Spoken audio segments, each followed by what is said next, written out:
नमस्कार, मैं हूं डॉक्टर आसित अरोरा।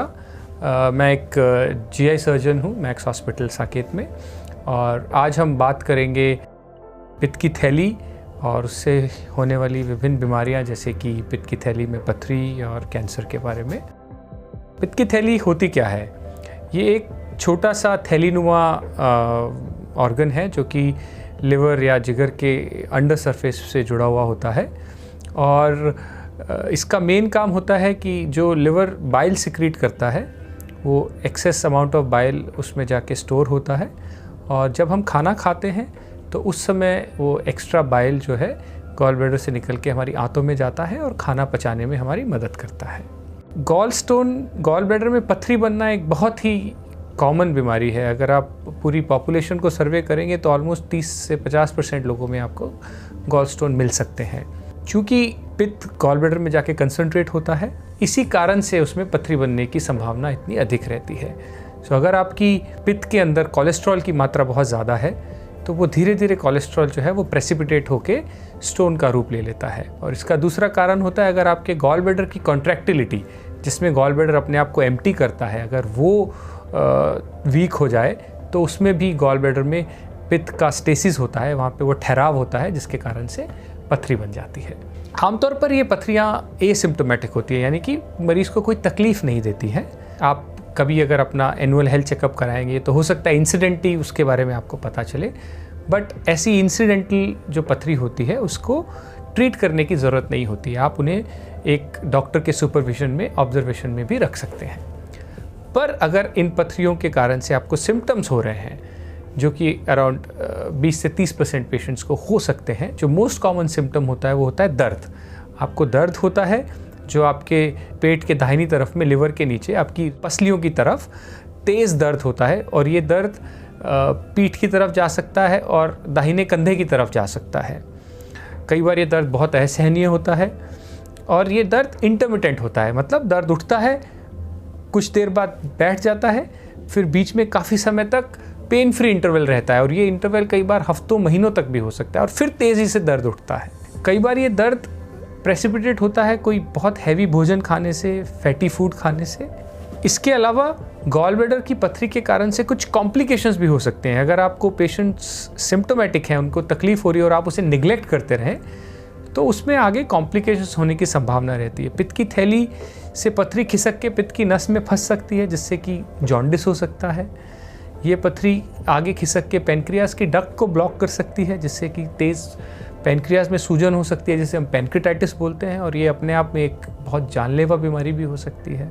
इसके अलावा निगलेक्टेड गॉल स्टोन्स, अगर आप सालों साल इन गॉल स्टोन्स को निगलेक्ट कर दें और ये बार बार पेट पथरी में सूजन करते रहें पित्त की थैली में, तो इसमें कैंसर बनने की संभावना भी रहती है।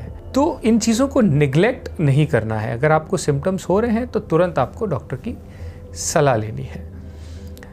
अगर पित्त की थैली की पथरी के कारण से किसी को भी तकलीफ़ है तो उसका इलाज ऑपरेशन द्वारा संभव है। ये ऑपरेशन बहुत ही सिंपल और बहुत ही कॉमनली परफॉर्म्ड ऑपरेशन है, और आज की डेट में ये हर जगह अवेलेबल है। इसका ऑपरेशन दूरबीन की पद्धति द्वारा किया जाता है, जिसमें पेट में बहुत छोटे छेद बनाकर उसी के द्वारा दूरबीन डालकर पित्त की थैली को निकाल के उसकी सर्जरी की जाती है। ये बहुत ही सेफ़ और बहुत ही स्टैंडर्डाइज प्रोसीजर है। इसमें पेशेंट की रिकवरी बहुत अच्छी होती है। आम तौर पर 1 से 2 दिन के बाद पेशेंट्स बिल्कुल नॉर्मल हो जाते हैं, नॉर्मल खाना भी शुरू कर देते हैं, और उनकी मोबिलिटी भी नॉर्मल हो जाती है। एक मिथक है हमारे नॉर्मल दिमाग में कि पित्त की थैली की पथरी को घुलाया जा सकता है, उनको पिघलाया जा सकता है दवाइयों द्वारा। जहाँ तक मेरा मानना है और जहाँ तक साइंस में एविडेंस है, दवाइयों से जो ऑलरेडी पथरी बन चुकी है उसको नहीं पिघलाया जा सकता। अगर किसी भी पेशेंट की गॉल ब्लैडर में स्टोन बन गए हैं और उसके कारण से मरीज़ को तकलीफ़ हो रही है, बार बार पेन अटैक्स हो रहे हैं, या उसके कारण से कभी किसी को कॉम्प्लिकेशन हुआ है, तो इसका एकमात्र इलाज ऑपरेशन द्वारा ही संभव है। आमतौर पर एक सवाल और होता है बहुत ज़्यादा, वो ये होता है कि चूँकि गॉल ब्लैडर है, उसका एक फंक्शन है, पित्त की थैली में बाइल स्टोर होता है, तो क्या गॉल ब्लैडर निकालने के बाद लॉन्ग टर्म में शरीर पे कोई साइड इफ़ेक्ट्स रहते हैं या लॉन्ग टर्म कॉन्सिक्वेंसेस होते हैं कि नहीं लाइफस्टाइल पे? तो आमतौर पर ये ऑपरेशन बहुत इजीली टॉलरेटेड ऑपरेशन होता है। कोई लॉन्ग टर्म कॉन्सिक्वेंसेस इसके नहीं होते हैं। कुछ patients up to 10 to 20% of patients में कुछ आपकी जो स्टूल की फ्रीक्वेंसी है वो बढ़ जाती है और कुछ पेशेंट में हल्की सी अपच की स्थिति ज़रूर बन जाती है। तो वो हम पेशेंट्स को बोलते हैं कि इनिशियल सर्जरी के बाद उनकी थोड़ी लाइफस्टाइल मॉडिफिकेशन, जिसमें वो बहुत ज़्यादा तला हुआ खाना या फैटी फूड अवॉइड करें। जहाँ तक कॉम्प्लिकेशंस की बात है, सर्जरी रिलेटेड कॉम्प्लिकेशन, सो ये एक बहुत ही सेफ़ और बहुत ही स्टैंडर्डाइज प्रोसीजर है। इसकी सक्सेस रेट 99% से भी ज़्यादा है।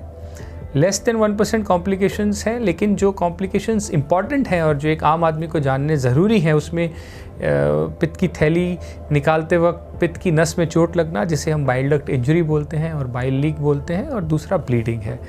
बट आज की जो रीसेंट टेक्नोलॉजी है, जिसमें हमारा हार्डवेयर इतना इम्प्रूव हो गया है और सर्जन्स के स्किल सेट्स इतने इम्प्रूव हो गए हैं, ये सारे कॉम्प्लिकेशंस बहुत रेयर होते जा रहे हैं।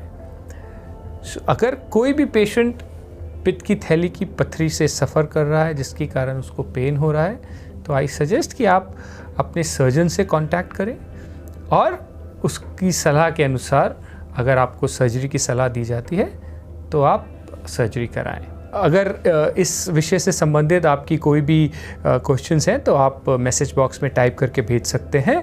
हमारी टीम ऑफ डॉक्टर्स उसे आंसर करने की कोशिश करेगी। Thank you.